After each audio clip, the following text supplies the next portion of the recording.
Hey everybody, in this video we're going to talk about 10 reasons to not start a podcast for your website and instead to work on a YouTube channel.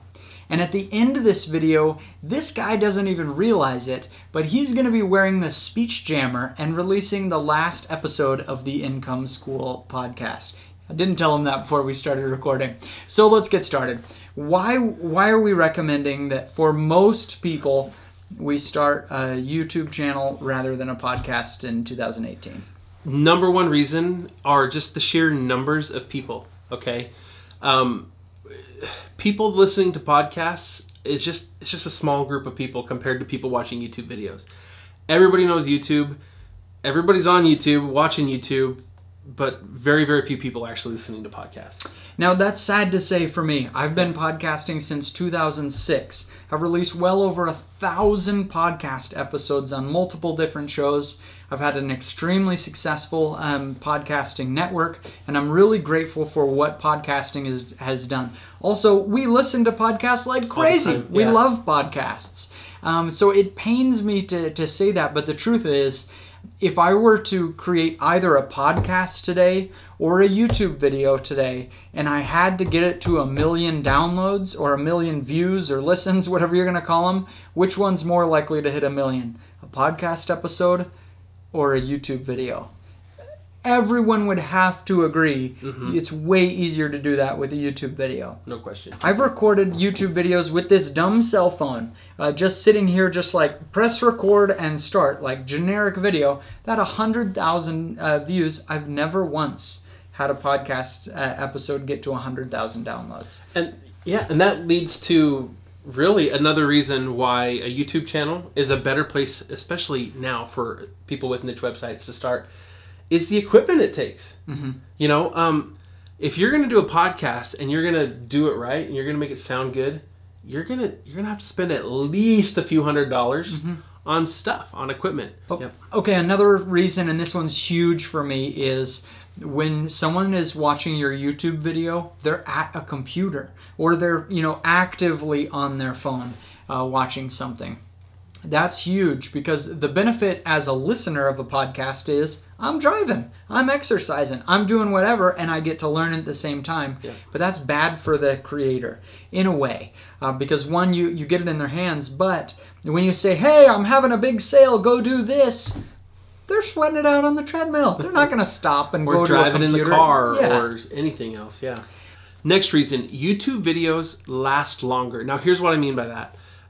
If you put out a new YouTube video today, a year from now, if somebody finds some content you created and really likes it, they're going to find that video. They're likely to watch it if it's content that they're interested in. If you have a podcast, people don't usually go back. They start listening, and maybe they'll find some specific episodes, but mostly they're going to subscribe and listen from here on out. You don't get a lot of downloads and a lot of listens after the first couple weeks of a new episode. Whereas with YouTube, I mean, you still get views for months and sometimes years. Yeah, my experience has shown that with podcasts, after 3 months, I mean, the majority of the listens are done. Of course, you can get people to download all episodes who love your thing and they go back. But you know what? An RSS feed can only handle so many episodes. And if you have an RSS feed with 100+ episodes, I promise you, you're going to start running into problems. You can create a YouTube video today that 4 or 5 years from now is getting just as many downloads or views as ever. For a podcast episode, that's pretty unlikely to happen. Yep. The next thing is that the video format is just way more engaging than the audio format. It just is. There's really nothing you can do about it. You can have more like face-to-face almost interaction, because you can do live videos on YouTube. You don't really do live podcasts. It's not a thing. That's not a thing. But live video, whether Facebook or YouTube or both, is a thing, and people do it all the time. So you definitely get that interaction. But just overall, the visual format is just a lot more engaging. You can use visual tools. You can have a cool screensaver in the background. You can have slides. You can do lots of different things to just be more engaging. Another reason is monetization. In addition to just being at the computer thing, it's easy to just say click and you're signed up to the YouTube ads, and you get at least some monetization easily. Getting ads on a podcast is certainly possible. It is difficult though, and I do make thousands of dollars from podcast ads. It is a viable option, but the truth is advertisers just don't pay as well for a podcast as a video for sponsoring, for all the reasons that we mentioned: the engagement, the not being at the computer, etc. Yep. The last thing that we talked about is just podcasts are not mainstream. Yeah. You know, if I ask, my grandma, I say, hey, go subscribe to my YouTube channel, she could figure it out. If I said, hey, go subscribe to my podcast, I've heard this thousands of times, they say, what's a podcast? A lot of people do know, but a lot of people still, if you say, hey, go download this podcast, wouldn't really know how to do it. I don't have an iPod. Can I do that? Yeah, Can too I much get friction. Can I do podcasts? So where does it fit in? What we talk about on this channel is creating an income online, usually with passive niche websites. So how does YouTube and podcasting fit into this model? It's something that we really encourage people to do. For most websites, to have at least some presence on YouTube for almost any website. Yeah. Because it sends good signals to Google of people typing in your website after watching your video. We did this with camperreport.com. And I would just give, 6 reasons to do this on an RV. And then I'd say at the end of the video, hey, there are actually 12 reasons to do this in an RV. Go to camperreport.com/reasons and you'll get the rest of it. And it just sends a flood of traffic. It's awesome. It's a great strategy. So most websites, I think, benefit from having some presence on YouTube. Plus, YouTube is just a really great place for instructional information.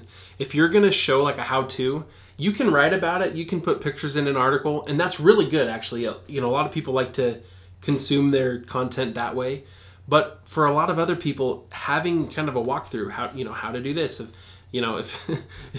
with the dirt biking website, you want to show somebody like how to winterize a dirt bike, you can write that in an article. That's a good article.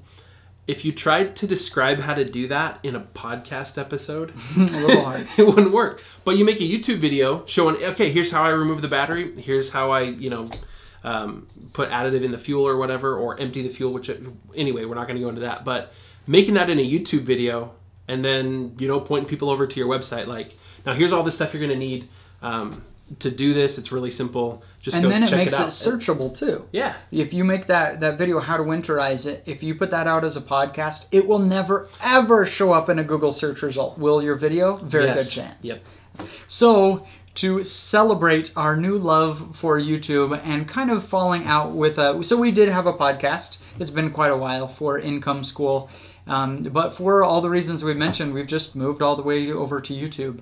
And to celebrate that move, the finality of our podcast, putting the nail in the coffin, Ricky is about to record the last episode of the Income School podcast. We will put this out live, my friend. I didn't tell him about this. We're going to put this out live, but he has to do it while wearing the speech jammer. The speech jammer is awesome. Basically, you got to put on these headphones, and then you have to put on this hearing protection so you can't hear yourself talk. And then this app, it's called Speech Jammer, is going to delay whatever you say by 200 milliseconds. So you're speaking, and then it's coming in too late, and you are going to sound like a buffoon, my friend. We did this at a family party the other week, and it was hilarious. Give us a second to get set up, and then Ricky's about to record the last episode of the podcast. This is the last episode of the Income School podcast. We decided not to keep doing a podcast because we're really liking YouTube and the possibilities there. Talking today about why we are switching everything over to YouTube. And so that's what we're gonna do. We actually have a YouTube video about this, so you should go find that YouTube video. I don't understand how Ricky keeps doing so well. He can talk almost normal with it. YouTube is the place to be. Thanks everybody for listening.